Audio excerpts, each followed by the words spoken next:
Let me start by stating that I'm not just happy but somehow proud that we succeeded in making such a clear cut between yesterday and tomorrow. We finished the political theistic writing systems of the Mediterranean and the Near East, and from this very minute on we have to talk about monotheism. That's a really sharp distinction and new start.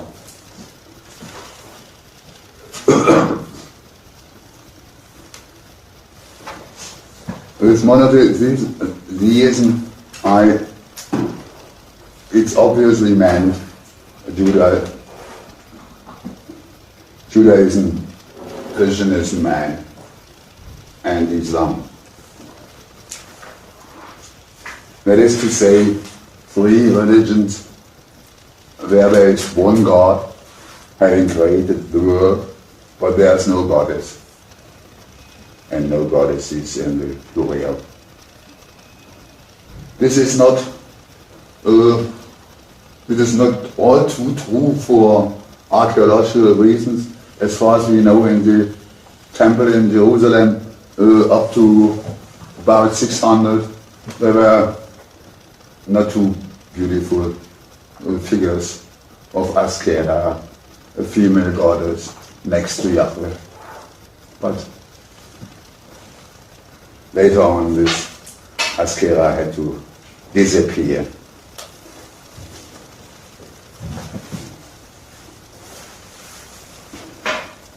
I have to treat these three religions because they are writing systems, religions based totally on the fact that they are written down, and nevertheless this fact to have been written down has unfortunately, at least in my eyes, contributed not so much to other fields. The writing down of the Homeric songs and the Greek alphabet finally led to a better understanding of the physical and the philosophical knowledge of our world. I don't want to be ideological, but I can't see in this Jewish and Christian and Muslim contributions something equivalent.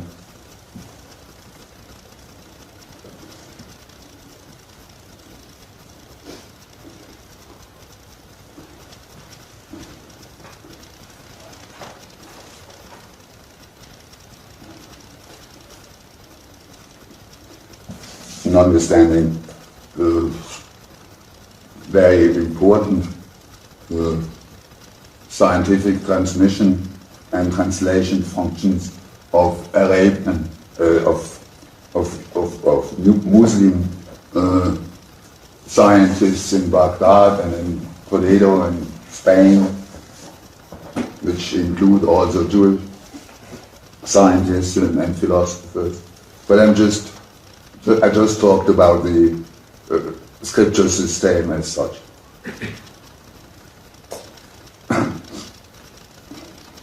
Now I have to go through these three writing systems and religions as to the best of my knowledge.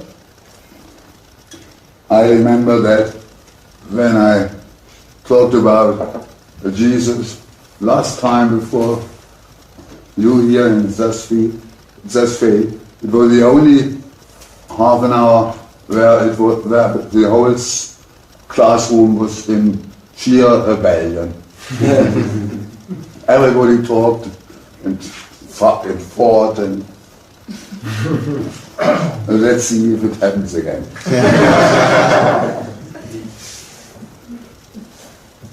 And now with regard to the Torah, the old part of the Old Testament, the 5 books of Moses, I take my knowledge from some very influential and very discreet old American Jew who wouldn't like to have dispelled his name. He told me about his cultural socialization in Orthodox belief.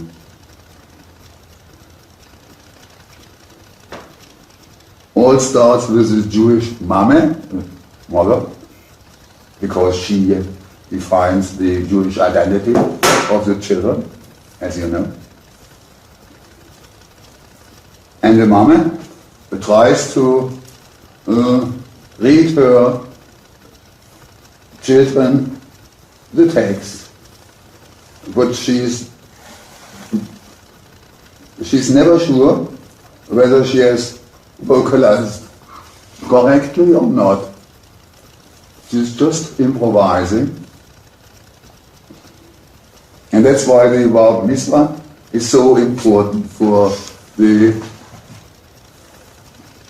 official acceptance of young Jewish believers. In principle, they should be able to vocalize the whole Torah, but this would mean to learn the Bible by root or by heart, and so it can't be done. And the Rabbi says, I'm told, this year it will be third Moses chapters 20 to 30. And then the young boys start to learn by heart every vowel, and get a silver stick into their hand, and with the silver sticks they show the consonants that they're just reading in the synagogue before the Gemeinde, before the other Jews. And whenever in vocalization occurs, there's a rumor in the synagogue, and the candidate A is thrown away or put away, and without grand ado, the candidate B takes over, and so without any error is protected. The Holy Book has been deciphered without any mishap, so to say.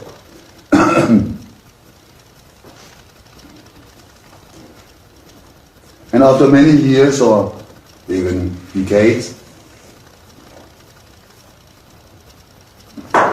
this letter scroll, even if it's not never touched but only pointed to by the silver stick, has grown old and tired and is buried just like a dead human body. And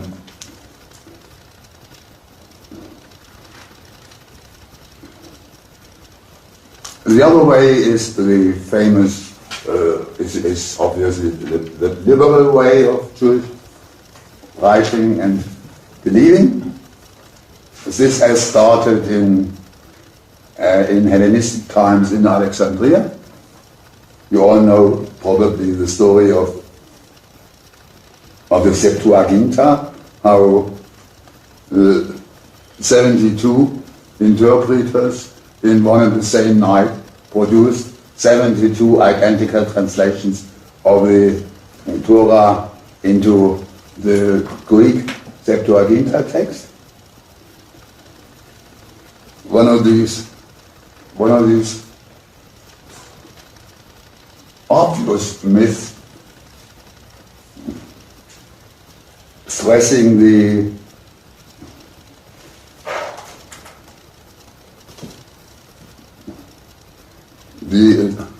stressing this unbelievable faith in literality of the text.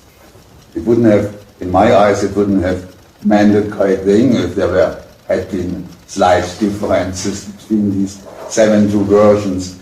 In the case of Homer and the Iliad and the Odyssey, there are so many versions, and nobody has ever had a problem with this.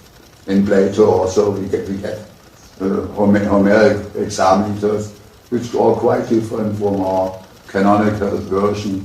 Nobody cares and nobody suffers.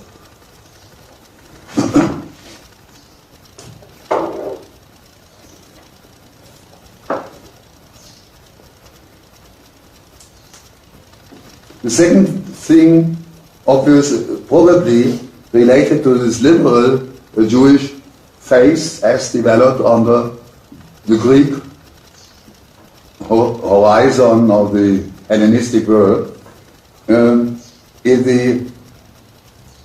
is some kind of re-import of science.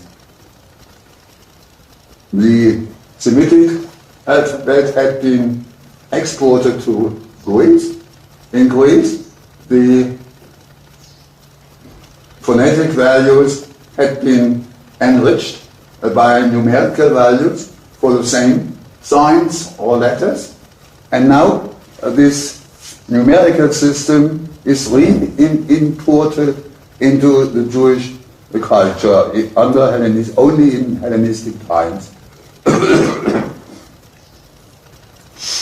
And this seems to have been the origin of the so-called Kabbalah. You have in every given biblical word, you have a possible numerical value. You can build up, for instance, the sum of digits in this number, which at the same time is a word. You can look for other words in the Torah having the same sum of digits, and then you can identify these two words as two identical attributes of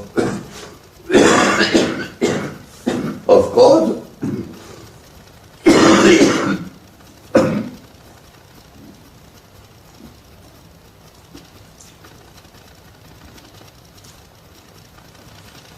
This is some kind of mathematics.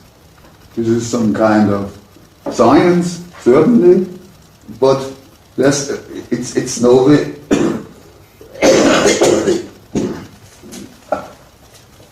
Sorry. It's no way out of the Holy Script. It still remains in the circle. It remains banned or fascinated or.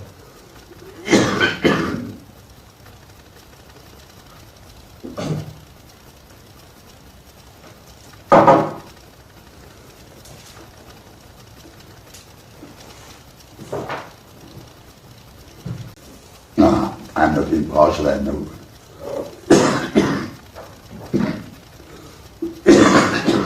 Now,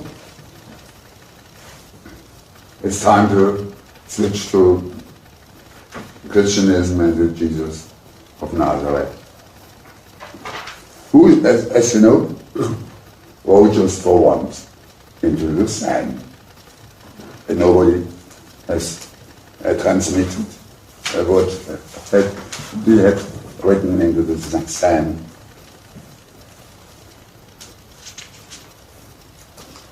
It's okay to. But this little gesture of writing makes it clear that he was no illiterate bard or rhapsode, but living in a Hellenistic culture, that is, in a culture with a heavy or strong Greek horizon, These little, probably Aramaic linguistic corner of the Near East.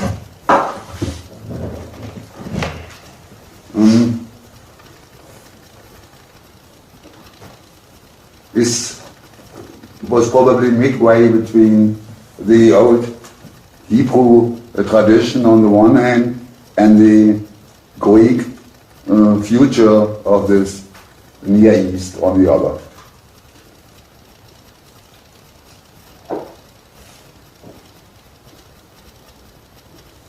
And under these boundary conditions that mathematicians would call them, I think I can answer the question Roger Waters and Pink Floyd had posed in 1982 at the beginning of their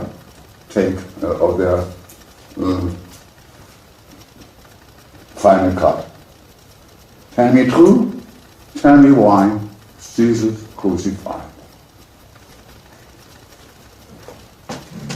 My answer might not be perfect, but it has good philological foundations.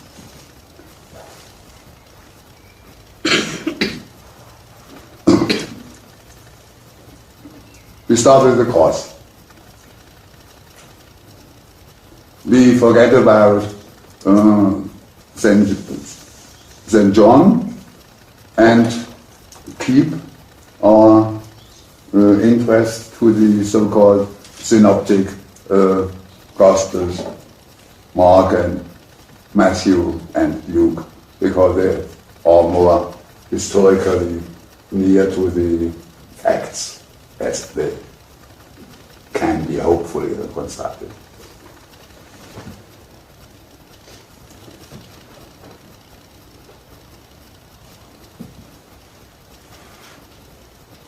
Jesus is dying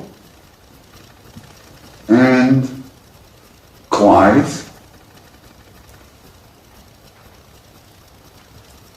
One of the few lines in the Gospels where the Hebrew is verbatim transliterated. Elohim, Elohim, lama sabachthani. My God, why did you leave me? This is classical Hebrew. This is no Aramaic slang or dialect. Second, this is a quotation from Psalm 22, verse 2, I think. Which proves, third, that Jesus, in difference to his hearers on this Golgotha mountain, is able to speak and to read classical Hebrew. Which, let me give a rather crude comparison. I think it would be as if somebody suddenly spoke in his own name the English of Chaucer, or the Italian of Boccaccio, or the German of Gottfried von Strasbourg. And that's why the people around the course, over these three courses, misunderstand the psalmic quotation. What does he fancy about the prophet Elias? That's what they talk between each other in their usual Aramaic dialect. The prophet Elias, they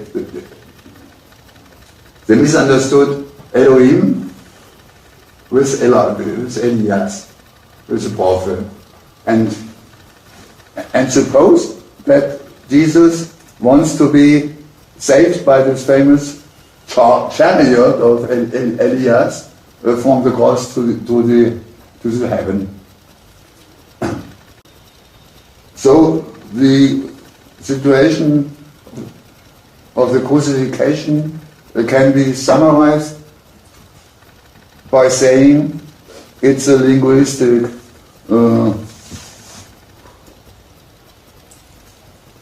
impasse, a linguistic problem.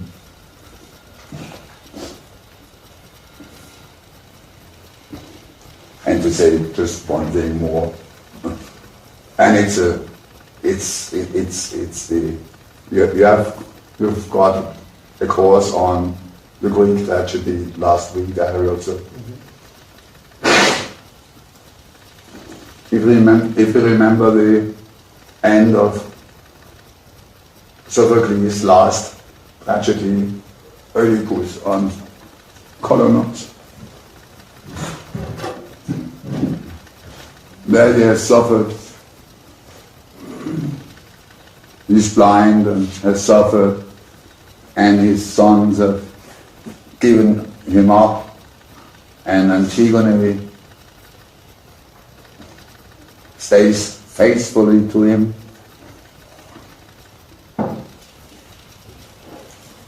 And his desire for survival diminishes step by step. And then there is this holy rain or holy also. A mixture between the temple and the meadow.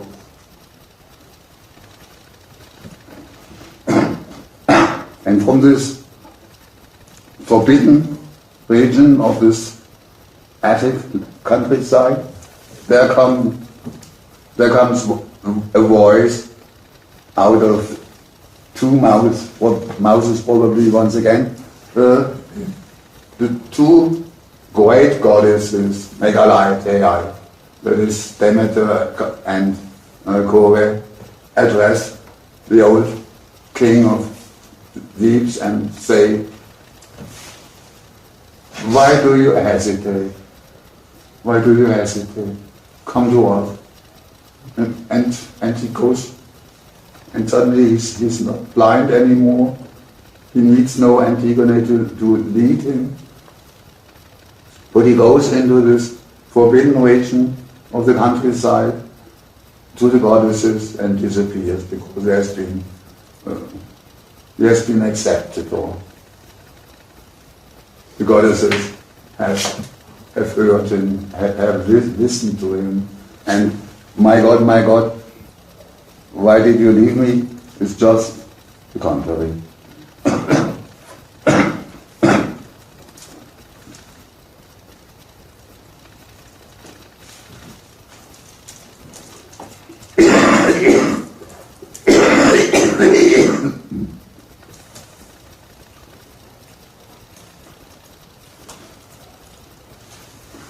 What can a man do against this linguistic problem? He can think about the readability of the Torah, of the Bible, to normal, everyday women and men, to prostitutes and so no, this is Dogana, what is this in English, Nicoletta? Dogana in English?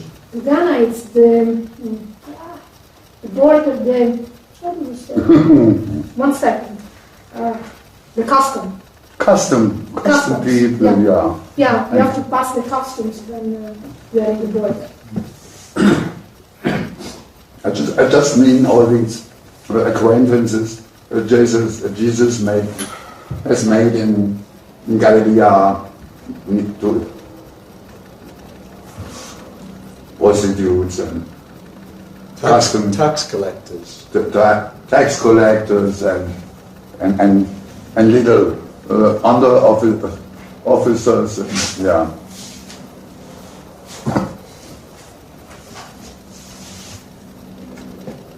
One should bring these poor people into a situation where they could read out their Bible. How and how could we do this? Answer: we anticipate technical innovation the rabbis will take up to about 2 centuries later. That is all very uncertain chronologically. I'm sorry, but the archaeological basis is desperately bad. Palestine is not one of the places where people write most, or have written most. And so I have just one hint, but this hint is at the heart of Jesus' message. As you know, the Sermon on the Mountain in Matthew is the kernel of the operating system named Christianity. And it starts with the following statement. Now it's not King James's Bible verbatim, but somehow. You my listeners, you will think that I've come to abolish the law. Nothing is longer. Here, heaven and earth will end, or die also, before one little jot and one little horn from the script will be erased by me, so to say.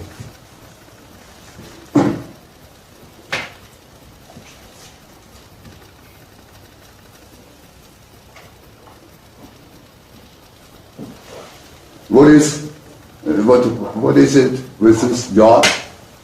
Obviously, the consonant, the sign yacht, and what is it about with this little horn? I've talked to many friends and scholars, German scholars and Jewish scholars, and all have tried to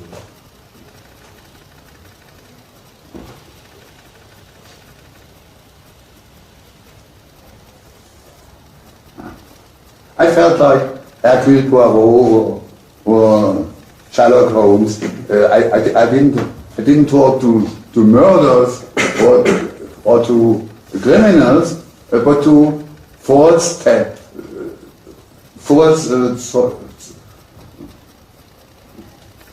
falsche Zeugen. Witnesses. Witnesses. False witnesses, yeah. Everybody tried to cover something up. That's why I got suspicious.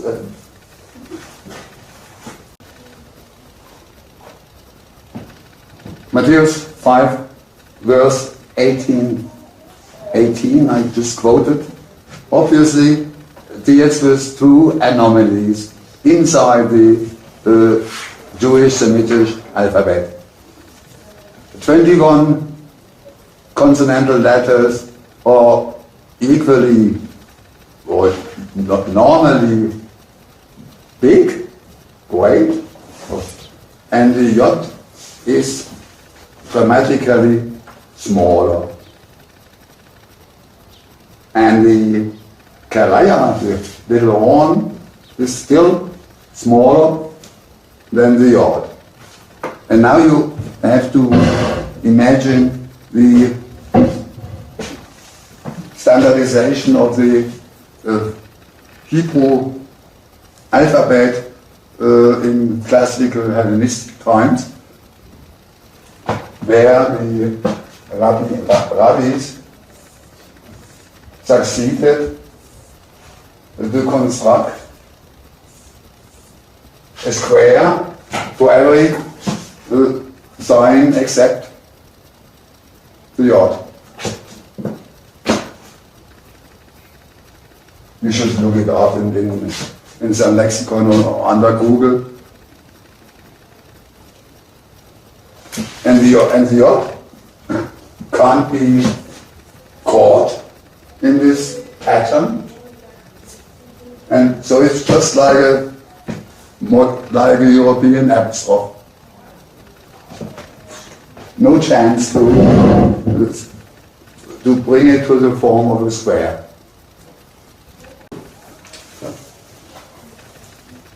But now the word karaya. I just know of two instantiations of this Greek word.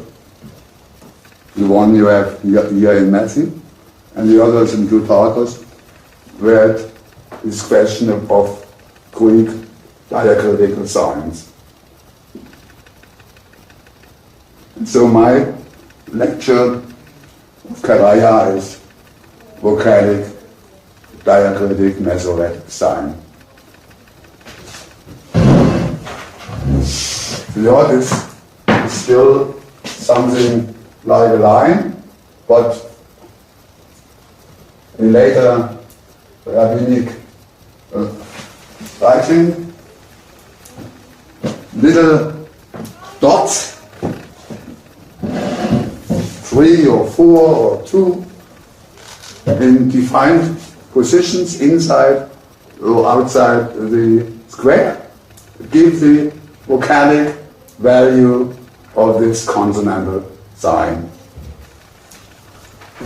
Under the Greek horizon of culture in Hellenistic times, somebody introduces vocalic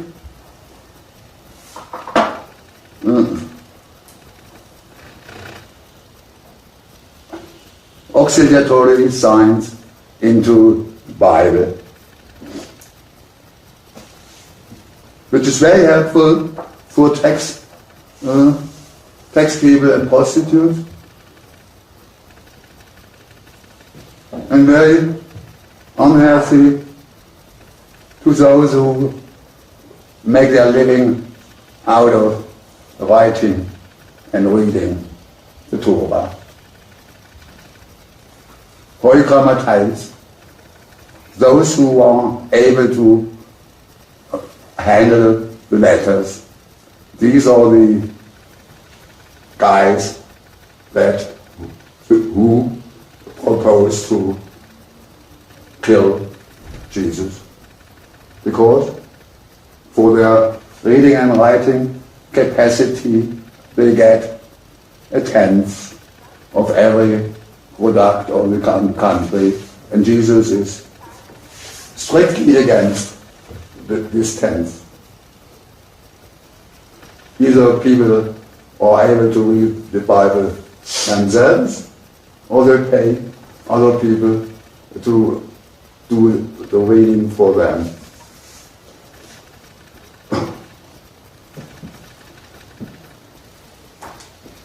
And as the secular power, in this case the Roman proconsul, is always positive to literacy as a tool of better governing the subjected provinces and countries. Pontius Pilatus would really like not to crucify Jesus, but not the Jews in general. This is my thesis, but only those Jews who are inside the temple responsible for the readability of this old-fashioned classical Hebrew sign system and language system.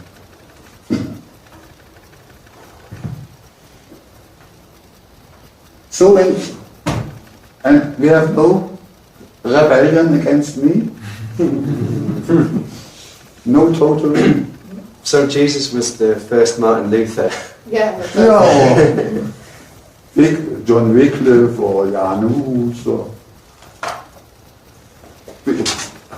this mention of little horn Karaya is the very first, and there is only this possible interpretation.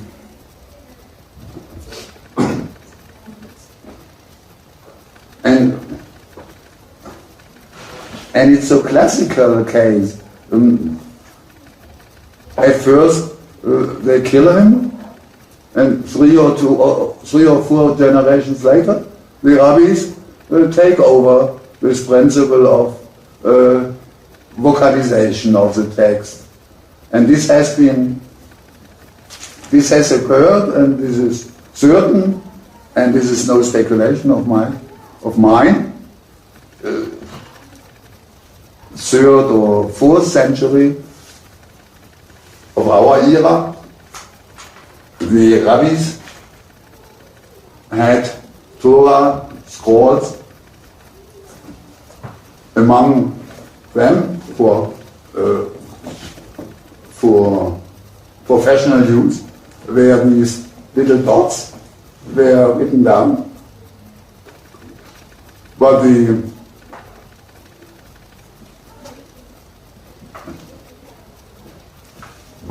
these copies should show up to the common herd. You understand? Mm. In the synagogue, there was no idea of vocal signs, but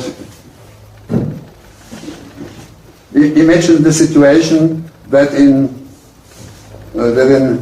Russian Kiev, for instance, the whole Jewish community is burned and killed, and the rabbi is killed, and the pronunciation of the words of the Torah is killed, and in a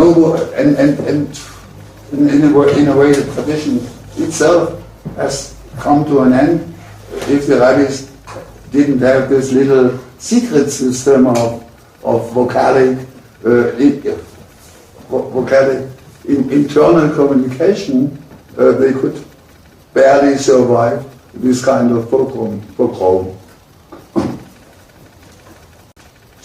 On the famous inscription on top of the cross, I've already spoken yesterday, Jesus Nazarenus, next to the Orum, language of Latin, language of the army, Greek, language of the culture, and Hebrew, language of the temple bureaucracy.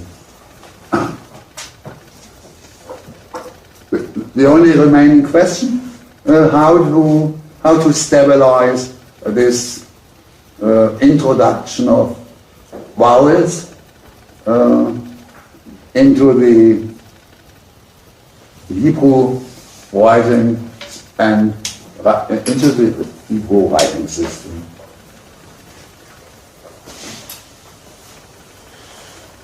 I see 2 possible answers. Both have been given. Only the second answer was extremely successful. The first one is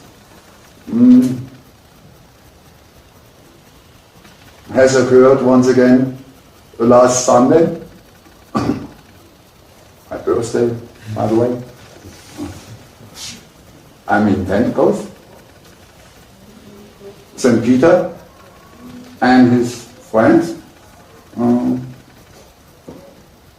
drink some forbidden wine, and suddenly the Holy Ghost comes, or Spirit,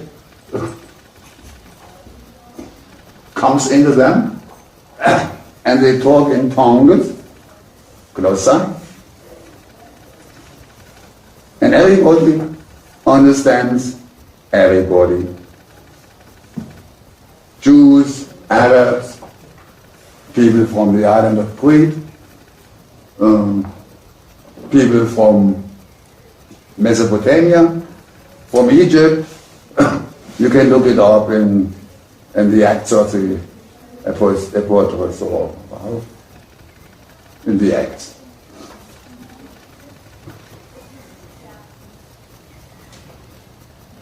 There has been a very nice and very famous Greek anticipation of this Pentecostal situation.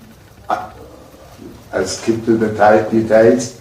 I'd say that the Greek anticipation is humanly and linguistically possible.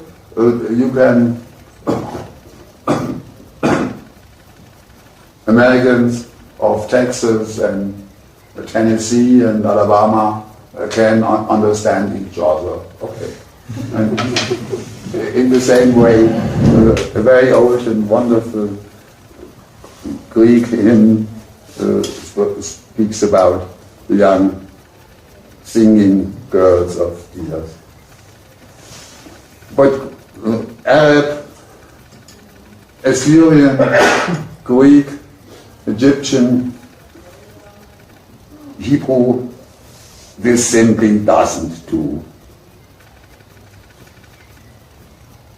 We can't accept impossibilities inside the cosmos. So there remains only the second answer to the vocalic survival question of Jesus. And this answer has been given, as you know, by St. Paul. If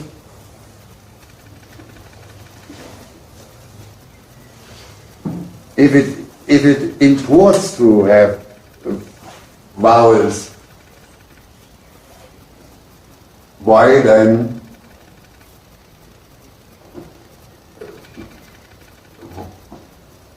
shouldn't we start by writing Greek from scratch, from the very beginning on?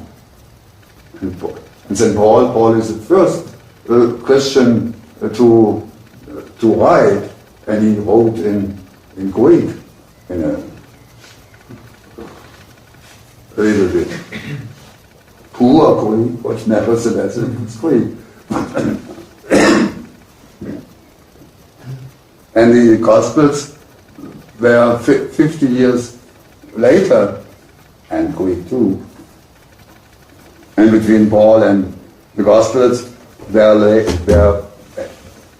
had been occurred the destruction of the temple and the destruction of Jerusalem by Vespasian and Titus.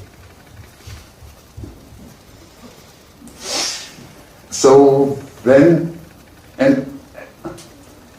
if Paulus writes to the Corinthians,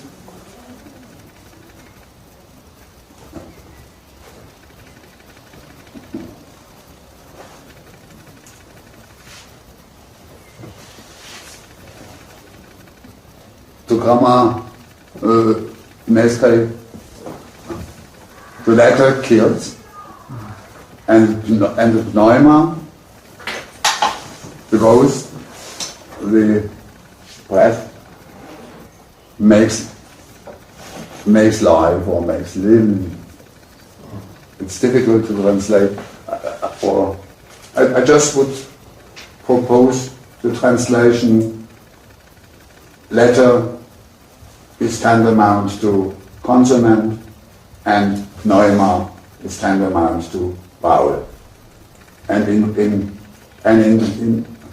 in writing vowels in letter form, we keep the spoken word even by distances of letters and Roman communication systems. When everybody reading loud Paul's answers and prayers brings about a resurrection of this word which has given life and truth and life, truth and I forgot the word.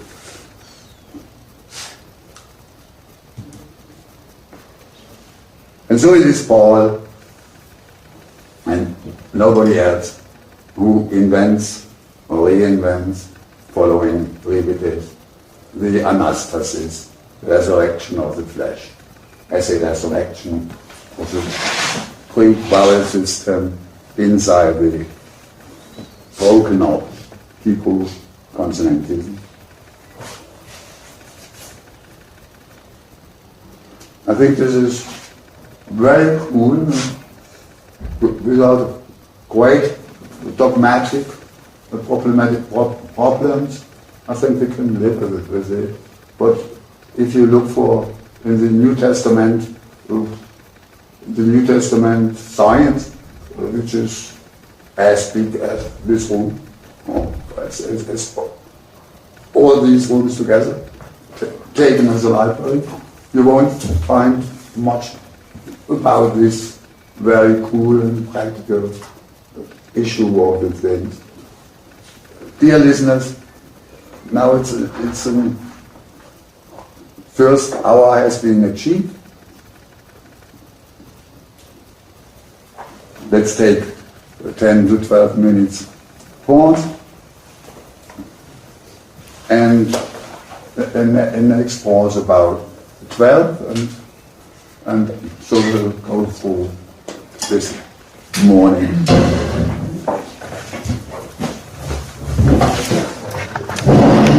Again, maybe it will be helpful to give some 10 minutes to the discussion of what I try to explain, and your criticism would be most welcome.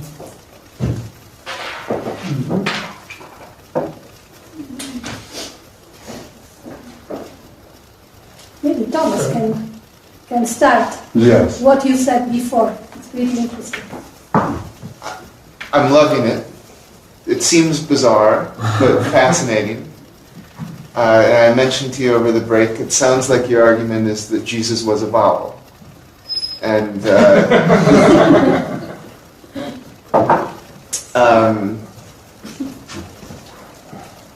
and I also mentioned over the break that the further on the construction that the early Christians came up with to explain the Trinity was very much on this vocal speech model of the phallo-logocentric Father God who speaks the Word, Jesus being the Word, and the Holy Spirit as the breath that emanates at the same time as the Word, living speech as opposed to dead letter. And a few of us were talking about the way that the Christians basically recreated the same bureaucratic structure of a privileged priesthood with an illiterate masses. And in the main languages, logos is translated as a word. Like at the beginning there was a logos. Right. It's translated as a word. Right. It's not as if the Jewish priests didn't have a concept of spirit or breath. Ruah, yeah. My Hebrew is not there, but.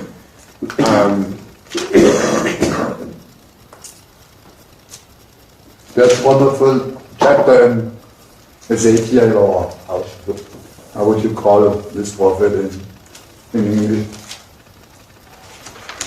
Yahweh addresses the prophet Ezekiel, and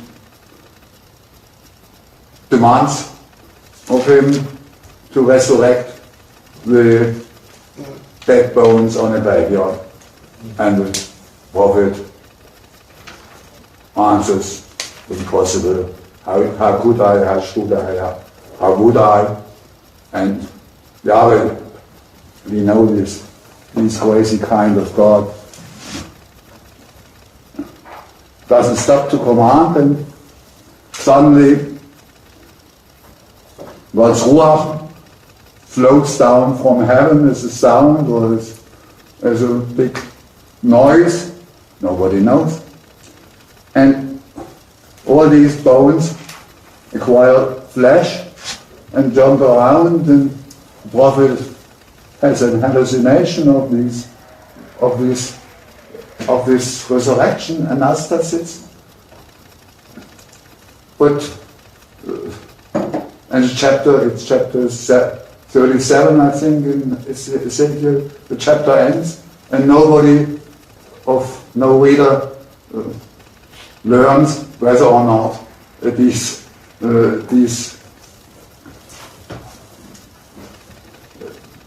resurrected fleshes fall down again to bones, or whether they dance around. And I'd say the Ruach of Yahweh is some actuality which can't be technically transmitted, and for the simple reason that there are no vowels in the Torah. So you can't transmit the Ruach, you just can transmit the bones. And your brilliant aphorism that I reduce Jesus to a vowel, I'd say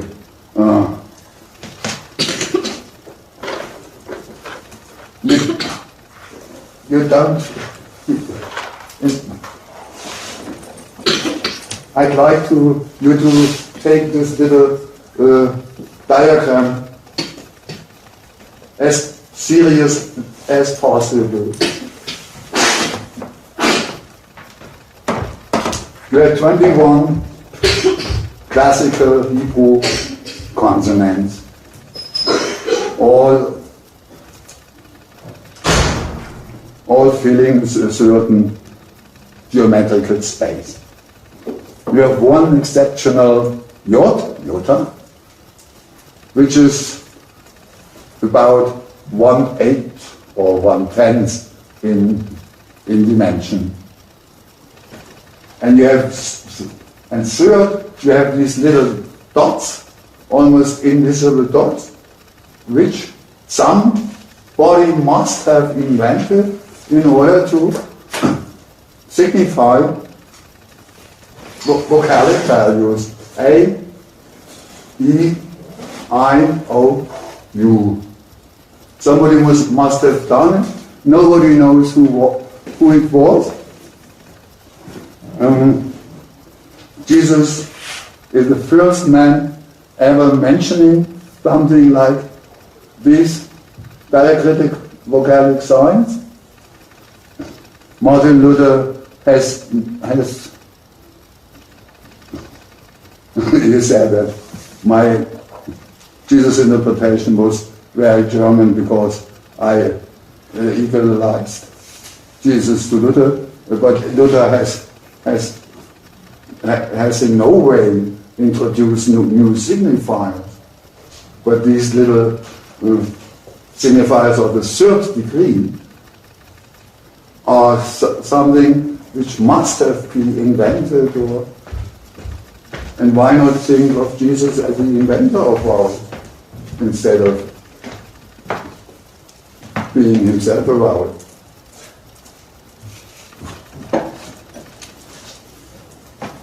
Maybe somebody had preceded him, some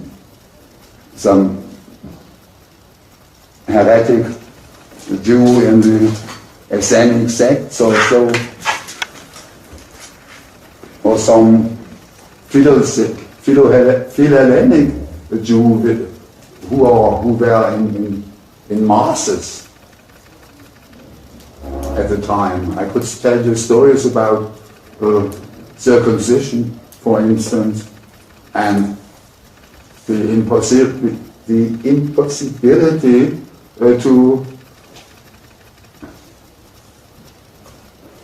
to go to the Greek Hellenistic gymnasium, being circumcised, and though the young Hebrew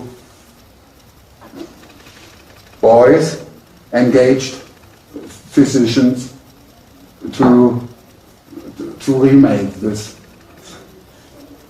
lust for foreskin in order to become real Hellenistic Jews.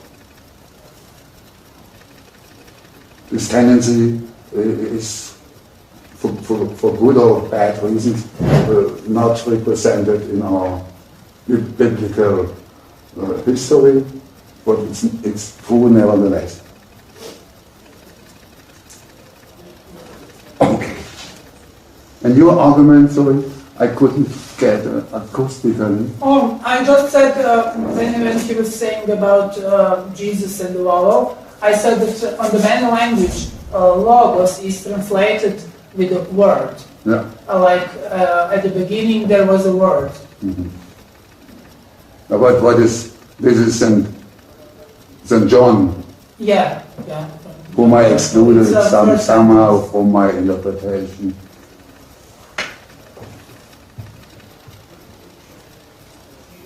St. John is a Greek interpretation of Jesus from beginning to the end, so it wouldn't make much sense to start from his gospel. I prefer the other way around and to show how into these so-called synoptic three gospels No, it was just additional impact of the comment on what he said.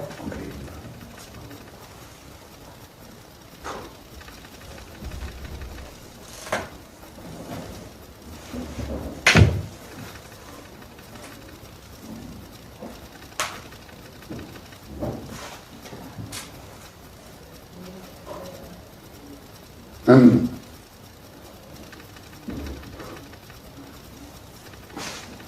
remark my stress, and I'm sorry. I could be more brilliant. If I take the crucifixion scene in St. John, the word of the dying Jesus or not, Elohim, Elohim, lama sabachthani, my God, why did you leave me? But it has been perfected. Philosophia.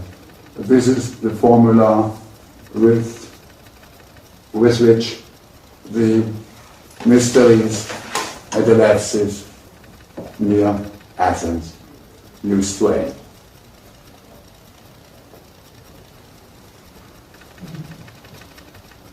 So this Greek interpretation of Jesus' life and death is brings him very near to the Greek mystery cults.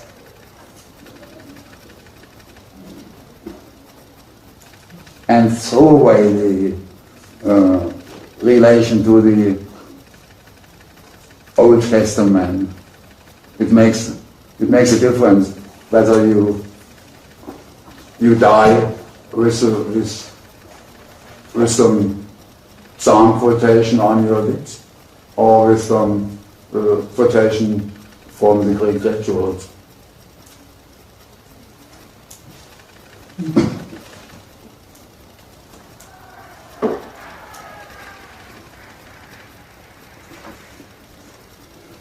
Alors, taking up once again my little power, it has rested. On a much more large scale, the switch from Roman to Christian culture can be brought into one formula. The codex replaces the volume. The Greeks were, the Christians were very functional in changing the very material of or technology of writing and especially reading. And you have to imagine the classical Greek or Roman codex just like our toilet paper.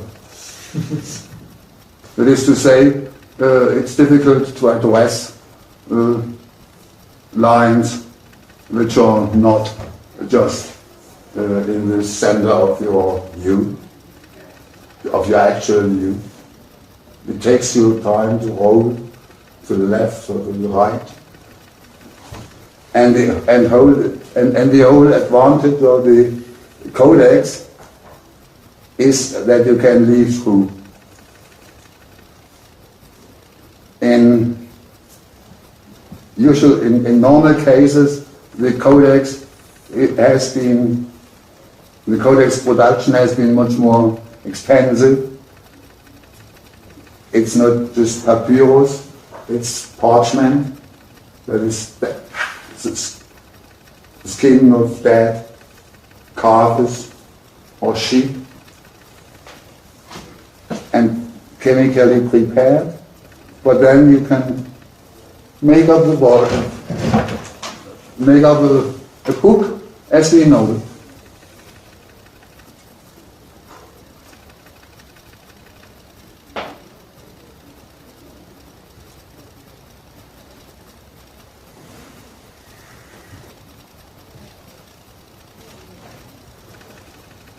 A book as we know it, in the sense that we know books as a plurality. The Jew may stay to their Torah and later the Muslims to their Quran, but the early Christians, since St. Ambrose and St. Augustine, prefer a plurality of books on their desktop. And the books can be left open. You have, on the left you have Homer, the Iliad, in the middle you have the Old Testament, on the right you have the New Testament, and then you leaf through the books and you compare, and what you do, you call making a concordance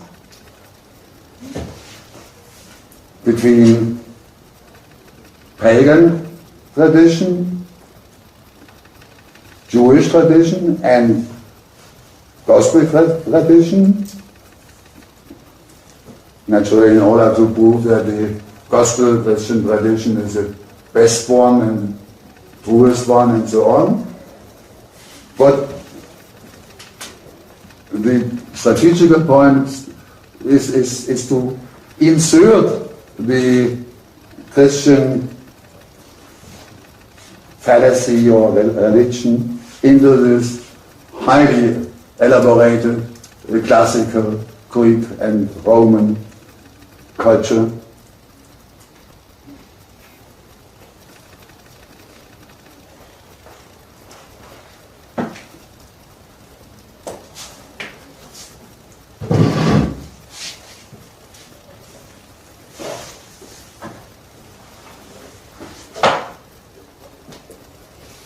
And after the takeover of the Christian church by the Roman emperors, Constantine and his followers, the whole burden of Roman jurisprudence and bureaucracy fall down on the Christian culture and priesthood.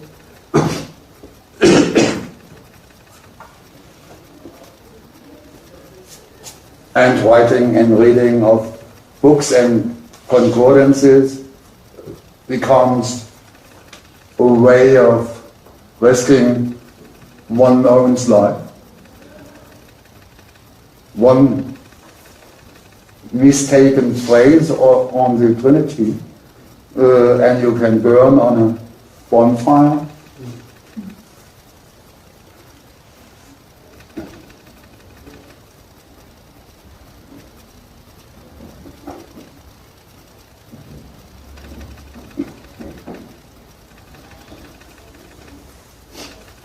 final point, four final point.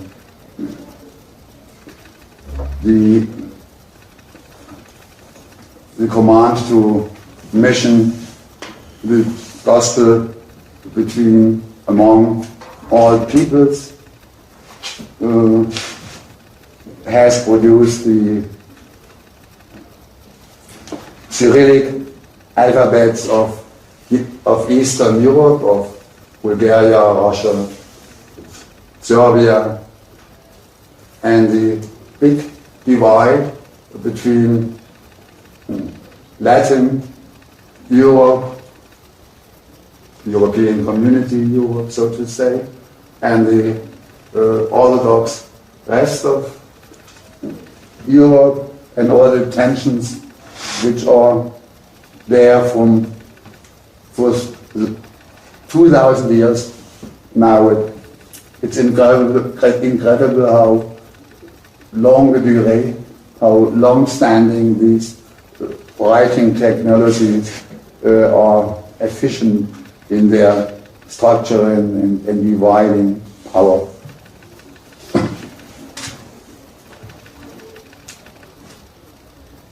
I've learned from Slavics, from scholars in Slavic languages, some very interesting informations, which probably I'm getting further not too correct, but I try to do my best and very short. When these Christian missionaries entered Holy Motherly Russia,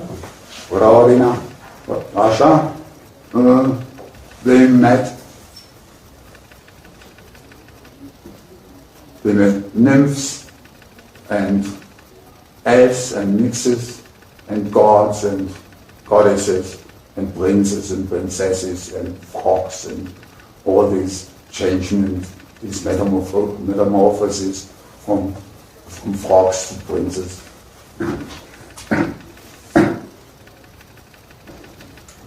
This was very difficult for these one-God missionaries. They had no other word but the Slavic word to give to God. And so in order to distinguish the true God from the many wrong or false gods, they introduced diacritic signs, not for vocalic implications, but just for dividing between Christian and unchristian signifiers.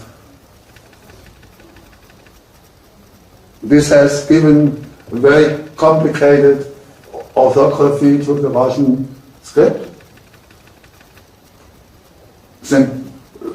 Peter the Great has tried personally to reduce this complexity.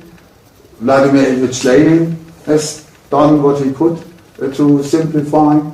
And now, obviously, Russian is the only script where the difference between immanence and transcendence has been cancelled. So far, so much I learned from the scholars of Slavic languages.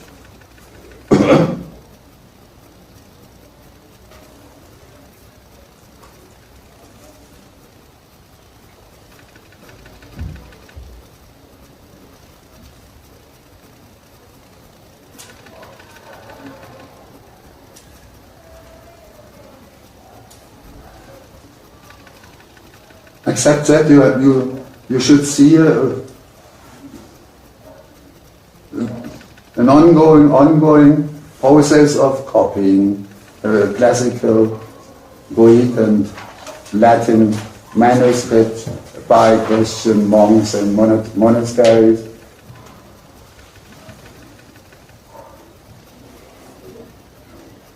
And this process of copying is a very material basis of what we've got from classical antiquity. Many of these copies were unable to understand what they copied, And at first glance you'd say these were criminal copies. Second glance you should thank them because they are much more faithful than copies believing to understand what they copy. Somebody who just draws what he sees without trying to interpret is more correct than people like me who already seem to understand or believe to understand.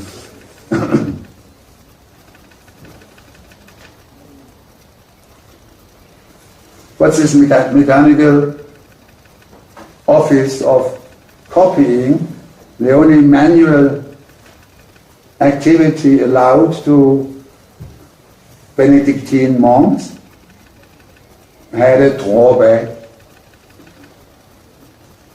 and a very obvious one.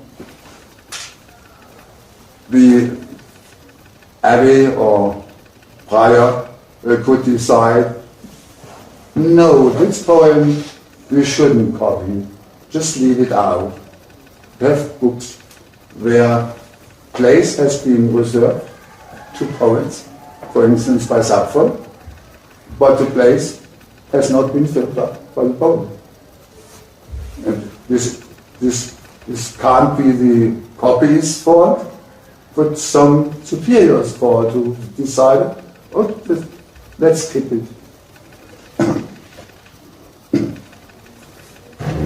So the destruction of poetic manuscripts, Sappho and others, took place only at the end of the Byzantine epoch, which leaves us somehow some hope that we can discover here and there one more quotation in some monastery library overlooked up to now.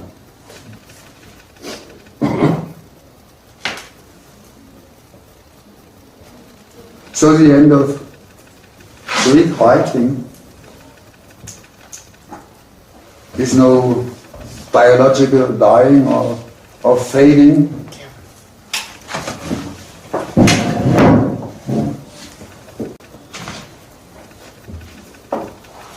No biological end, no death, but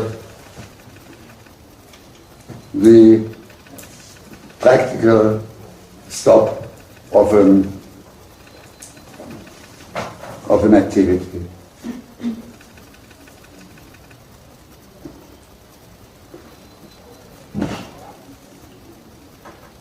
Second, this was the second.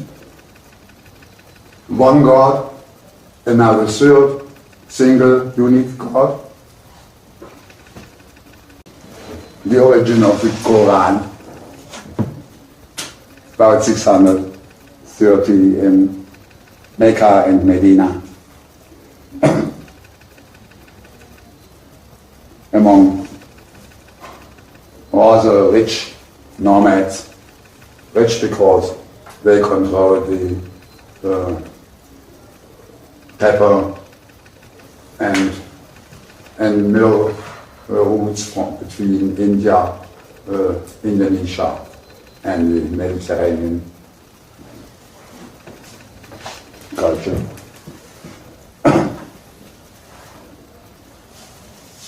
Muhammad married to a rich and much elder lady from Medina. Is taken away with some spiritual attack, transported on Mount Hora near Medina, and the Archangel Gabriel shows up before his eyes with a piece of parchment, and Gabriel presents this written text to Muhammad's eyes and says, read. And Muhammad That's not in the surah I'm quoting. It's 96.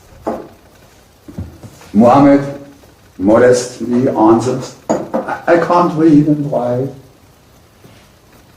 But Gabriel is implacable and says, and repeats his command, read. And after some repetitions, nobody can withstand this angelic power. So Muhammad has been alphabetized in a record time and learned to read what Allah wanted for man, because following the same surah, Allah taught the use of the pen.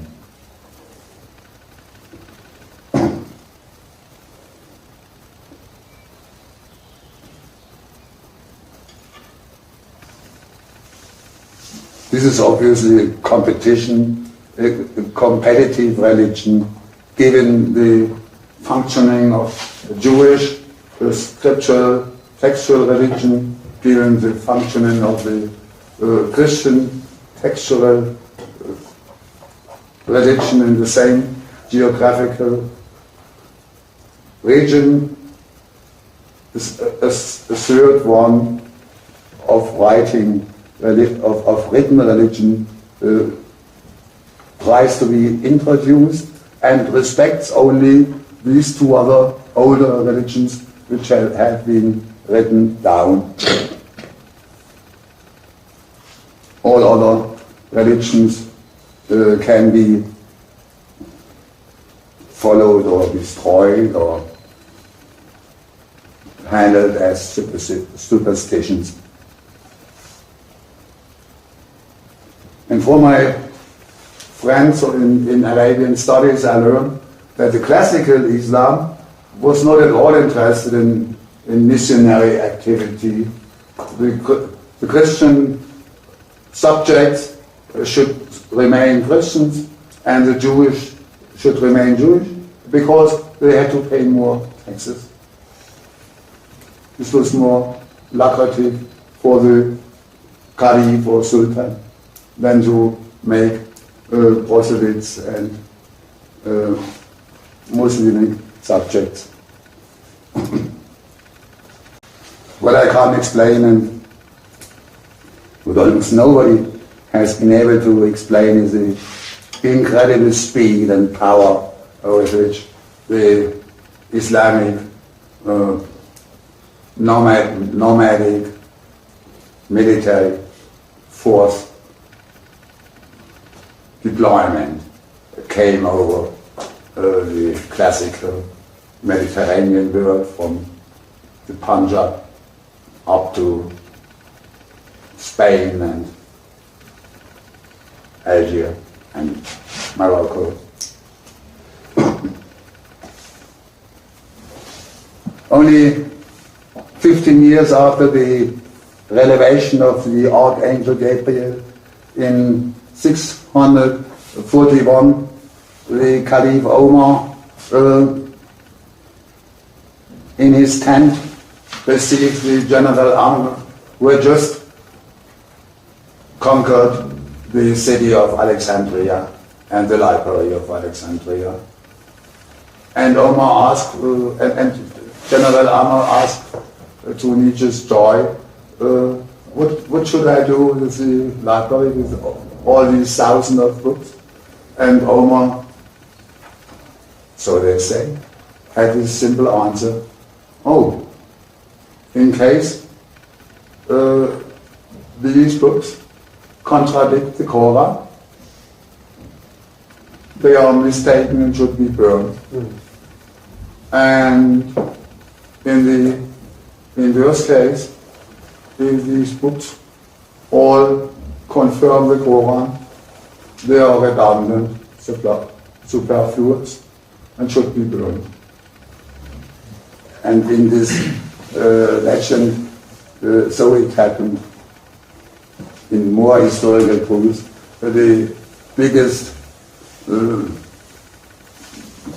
biggest losses to the Library of Alexandria were produced by Julius Caesar in his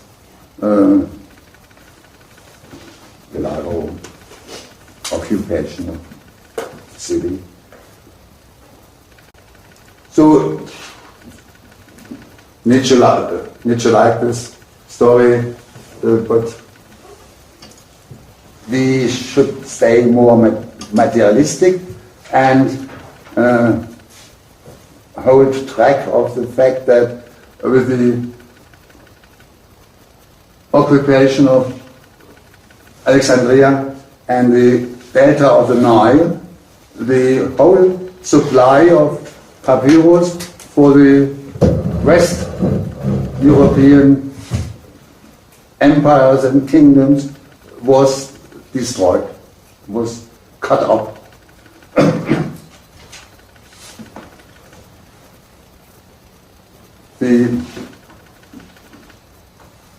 The volatile and light medium of imperial intercommunication was at a loss. And the only writing material remaining, parchment, was ill-suited to command in time and speed, but well suited to transmit cultural contents from century to century.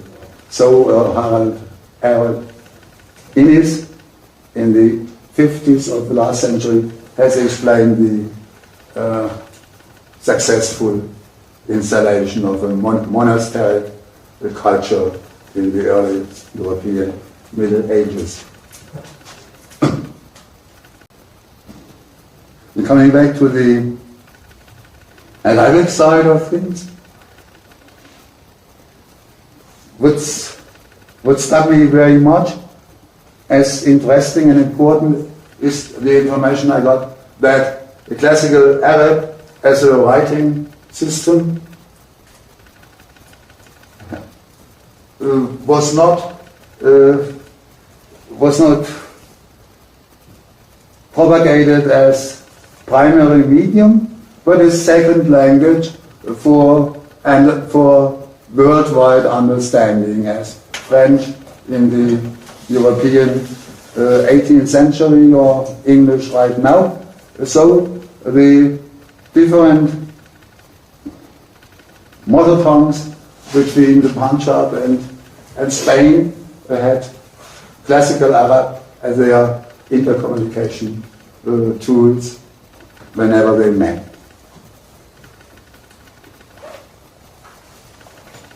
And the exclusion of vowels was not strict, as it was in the Orthodox Bible, but facultative. If Persian poets try to render the beauty of Persian language and sound, they had many tools to write down the three long vowels A and I and U, and if it wasn't needed, you could skip it. So it was a flexible system between prose and poetry.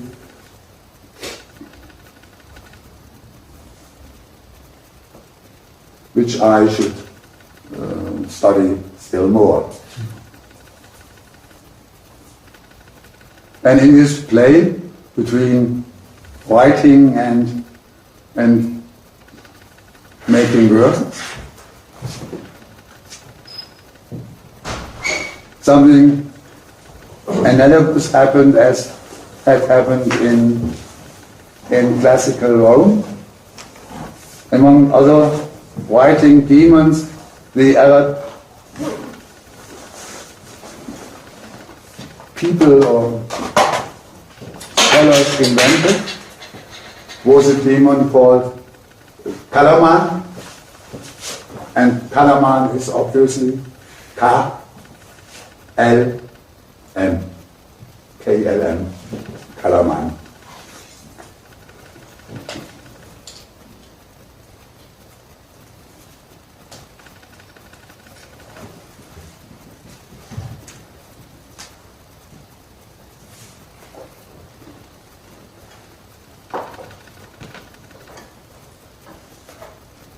But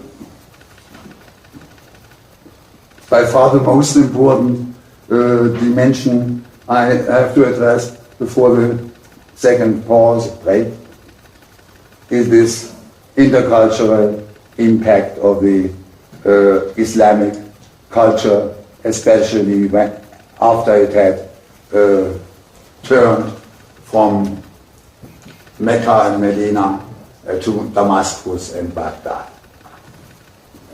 That is in the 8th and 9th century.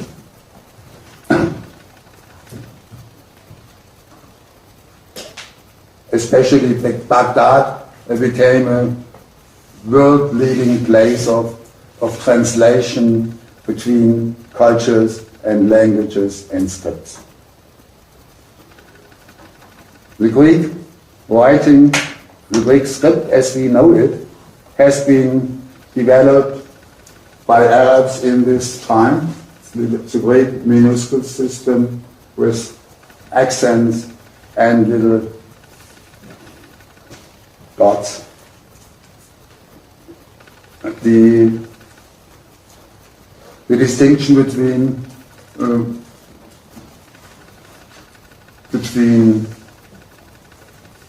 learning by heart and learning by sense was obviously introduced. The Taliban were and are poor people who learn the whole Quran without understanding one single line.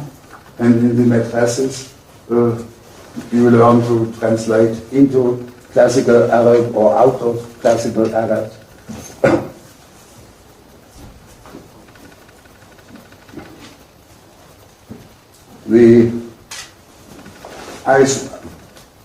I heavily suspect that one of the origins of the medieval European university systems has been to sort there in the madrasas. And finally, there was a caliph in Baghdad to whom Aristotle appeared in his dream. And Aristotle, in the dream of the caliph, said to him, "I want to be translated." And this happened. So our whole corpus of Aristotelian texts has gone through the Arabian in the version.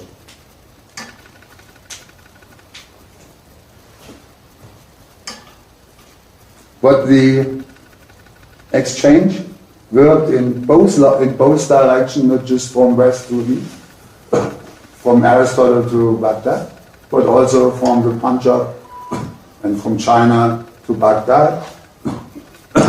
And this is probably historical, still more important.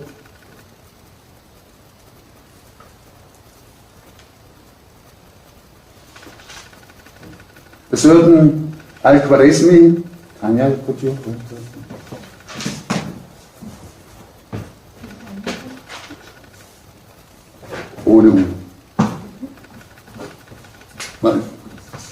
No Arab at all, but from the northeast Persian regions of Samarkand and Bukhara, came to Baghdad and brought the knowledge of Indian mathematics to the Arabs.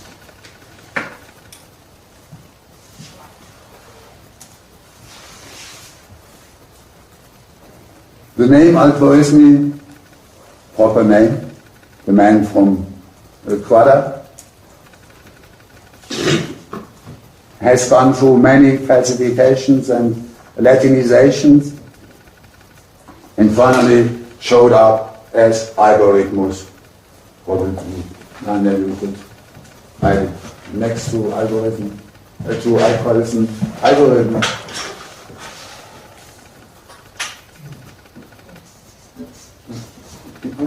Algorithm.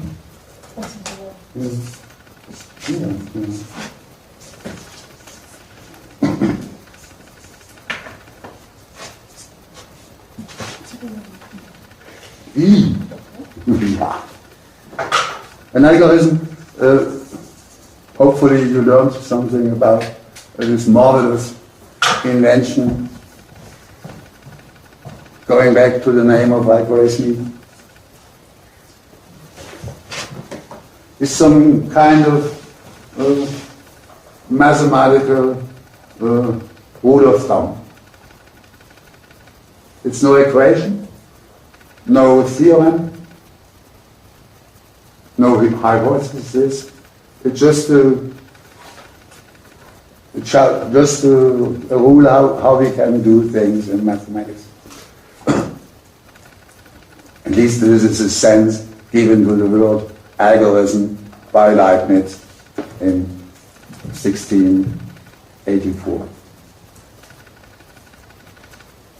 One of the books of al-Khwārizmī was called Algebra, which gave algebra, and it's just a collection of these algorithms, these rule of thumbs. You have, for instance, an equation like 3 plus 5, and you can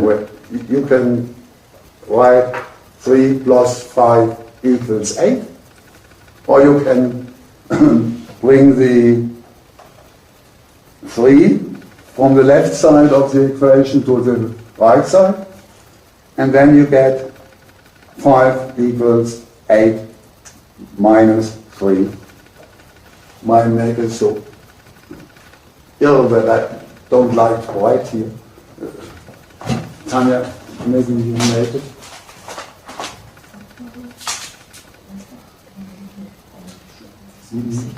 Du wolltest es anschauen? Also ohne Beschreibung, einfach untereinander. 2 bis 5 ist 8, und 5 ist 8, minus 3.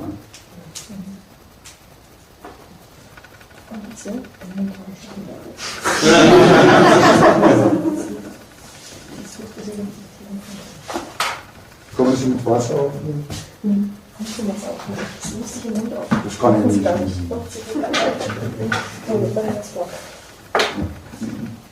Oh nein.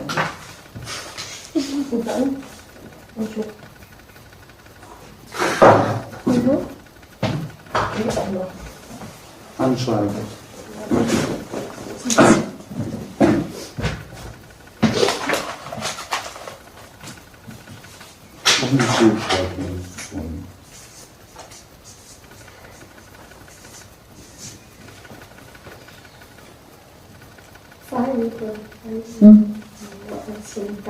I was talking to her.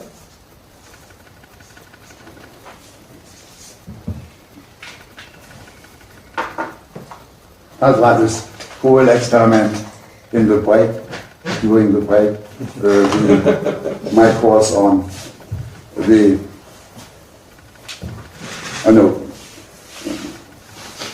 give me 1 other minute and the next break will take place. I started with Algebra as one of at least 2 books written by al-Khwārizmī. The second one is, and Algebra just means this balancing of values inside an equation. You can,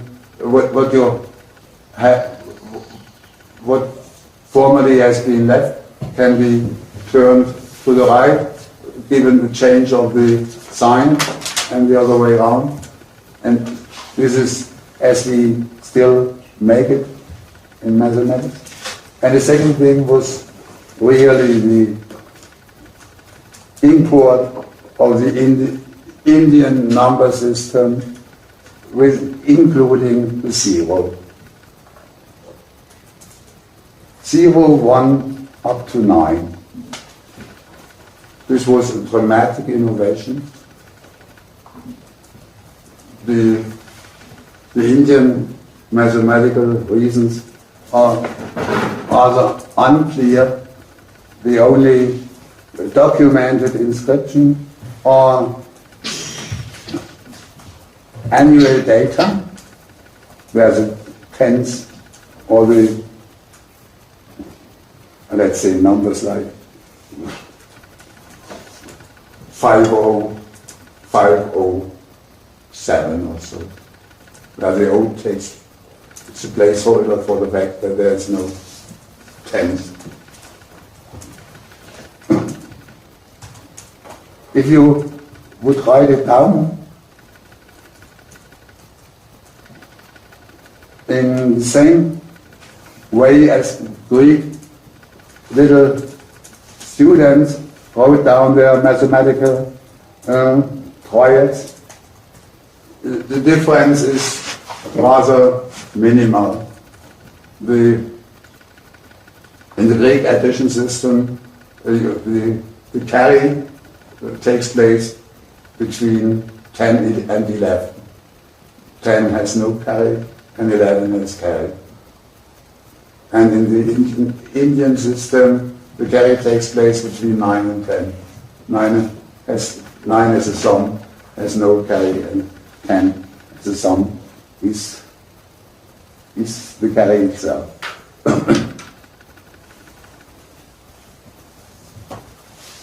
All this will constitute the high Middle Ages, to which we address our fading powers up to 1 o'clock, and we will get the dramatic moment of the invention of the printing press. See you in 10 minutes. I wanted to make a little bit more transparent this meaning of algebra, of balancing the left and the right side of an equation. So you see the remaining, the constant 5 and the switching 3 and 8.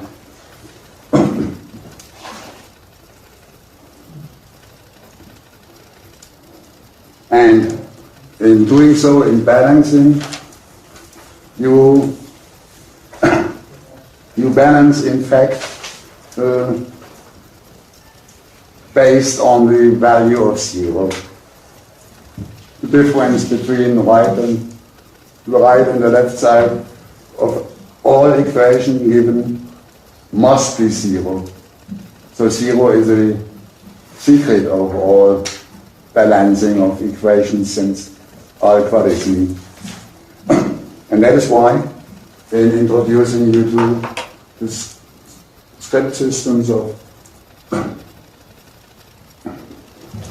Christian European high Middle Ages, I can continue this little short story of the 0 in many disguises, or in some disguises.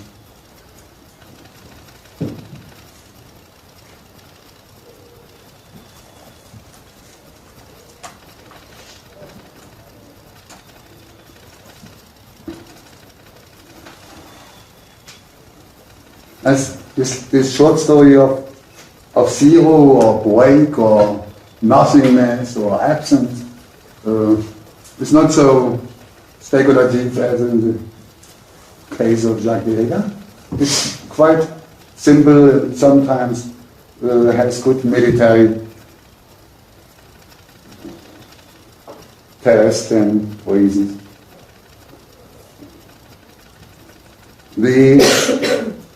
I give you the facts and ask you for the reason. The Irish monks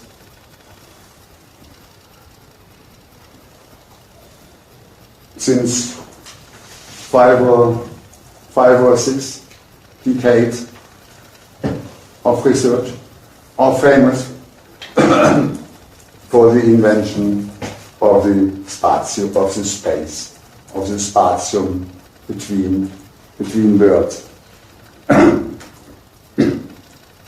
Scriptura continua, the ongoing script, comes to an end, and the space is put between every word and its neighbor. So that Benoit Mandelbrot, in his definition what the word is, in fractal sense, includes the space in the word's definition. Just a style, I think. It's 2 or 3 months ago. But the curious fact, and the fact I would ask your opinion about, is that these early Irish monks introduced this space only when they copied Latin manuscripts, and not when they wrote in their Celt Irish language good old Irish legends and sagas and myths.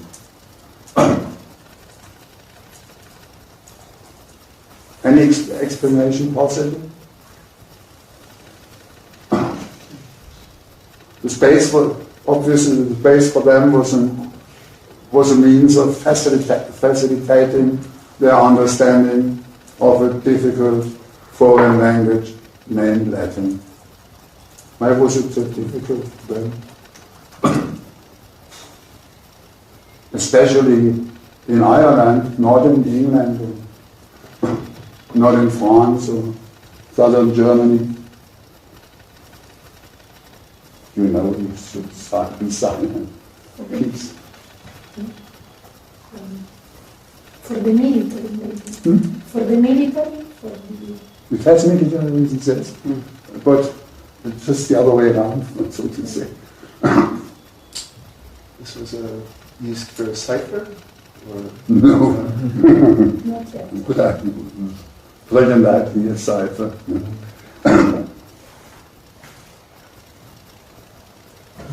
For the, they didn't. yeah? Was it a form moving from a scroll to a book? Could you say that again, please? Or was it the form, something mechanical? No. Was it spoken or is it written? It was written. But did they speak Latin as well? I don't know. I don't know. Speak Latin. They had difficulties in speaking Latin. That's why they introduced the space. Yeah, that's what I'm saying? Is that correct? Yeah. And they had exceptional difficulties in related compared to other monasteries dispersed over Northern Europe, because no Roman soldier ever had entered the island of Ireland. Britannia was a province since the Roman Emperor Claudius had formed into Britannica, and I think until the year 410, the last legions, 410, the last legion stayed in Britannia. So, The legions were turned back or taken back in 407, I think. Whatever English monk had Latin in his ears, and the Irish monks had just to sublime their ignorance of Latin pronunciation by introducing this space. This is the current theory which I like. You know the history of missionary activities which didn't go on without difficulties.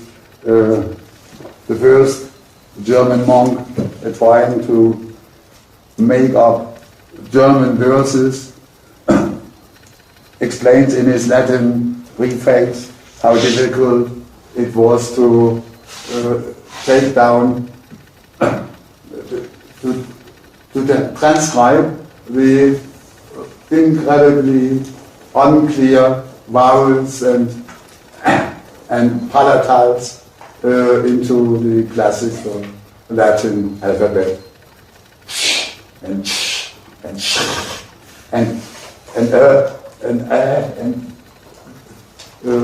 Gottfried von Weisburg gives rather disturbing and disgusting Latin instances of the atrocities of old German pronunciation. But in order to replace the songs addressed to Wotan and Thor, this is his explicit intention, he writes his poem on Christ's passion and death. These were phonetic problems, there were also semantic problems I shouldn't deal with.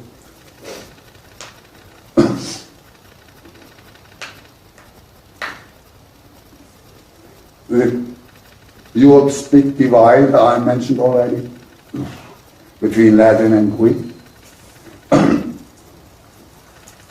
As regards English, I like to stress the point made by Ferdinand de Saussure after the Battle of Hastings.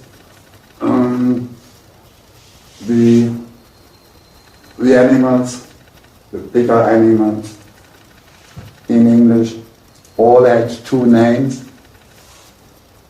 They were calves, as long as they stayed on Saxon meadows, and they became real on the table of the Norman aristocracy, which is very unique among the European nations.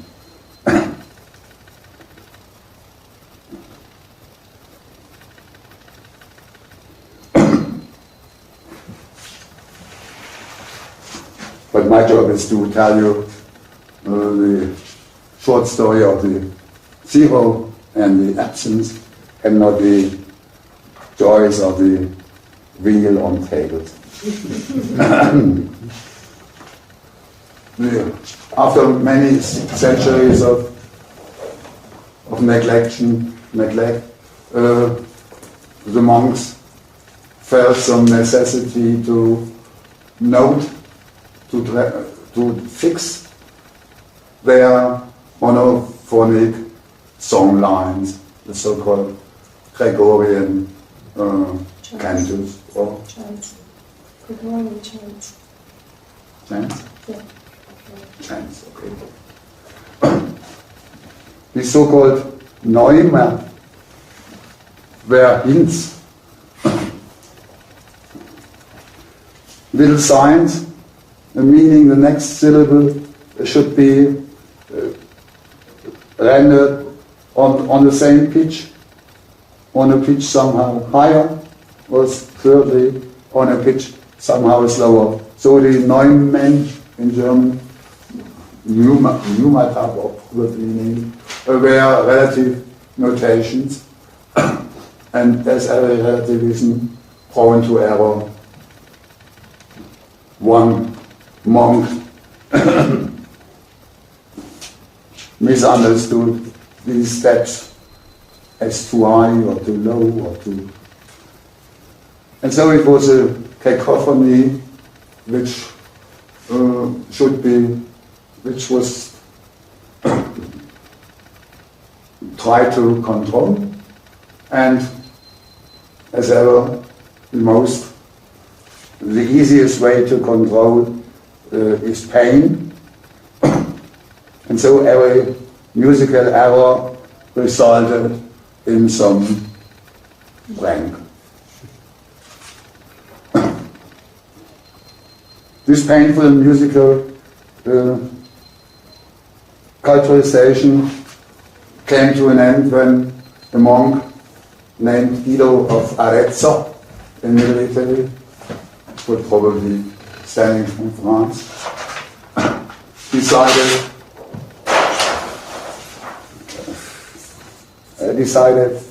not to endure any longer these pains, these pranks, these sadistic musical educational techniques, and he invented our system.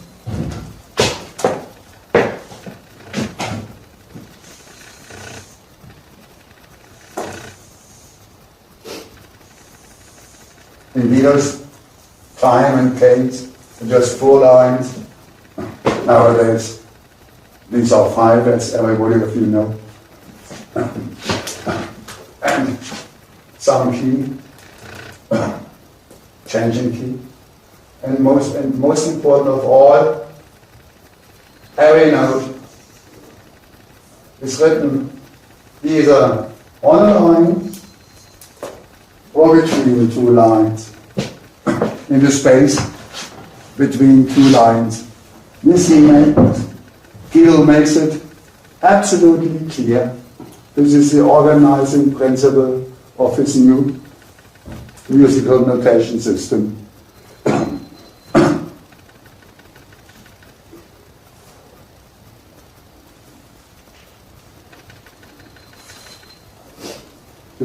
The space between 2 lines has become the place of E and C and A and every second note. And these are absolute values, no relative anymore. They produce no pain. And Guido is invited by his abbot to make a short trip from Arezzo to Rome, to the Vatican, and to propose this new musical system to his holy Pope. And the Pope, after 2 days of experimentation, discovers that he has learned to sing without any effort. And so Guido's invention becomes the official notation system for the inside the Catholic Church.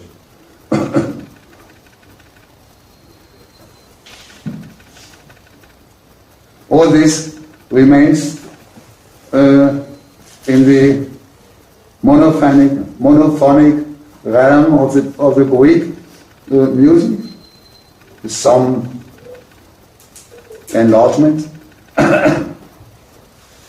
And it is only in the 13th century, at the very height of medieval European culture, that polyphonic music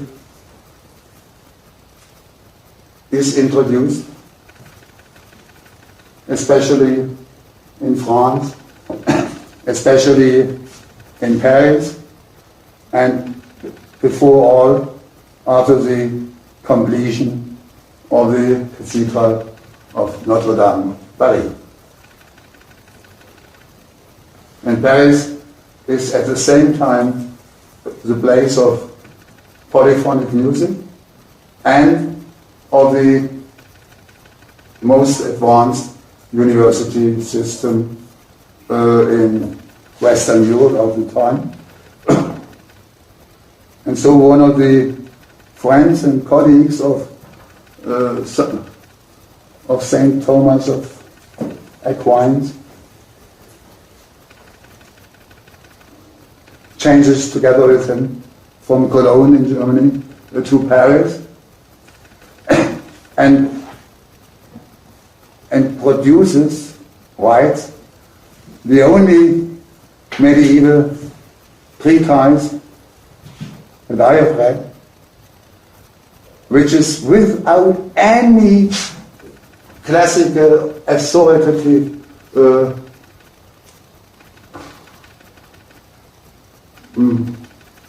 remark. It's just mathematical pureness without any allusion to culture and history and church and holiness. It just tries to make possible polyphonic music. Franco of Köln is incredible. And as you may mention, it's a short treatise because every sentence is a quintessence of 10 sentences. And one of the most brilliant statements is the omission of a tone is also a tone. Omissio toni, to pause, to break. The absence of sound is also sound. We can't compose polyphonic music without some stop for one voice and a stop for another voice. And so I would compare the space in writing, the zero in mathematics, and the pause sign in musica mensurata, as it was called, music measured in time, as equivalent expressions, if you allow me, of the same invasion of nothingness, absence, zero.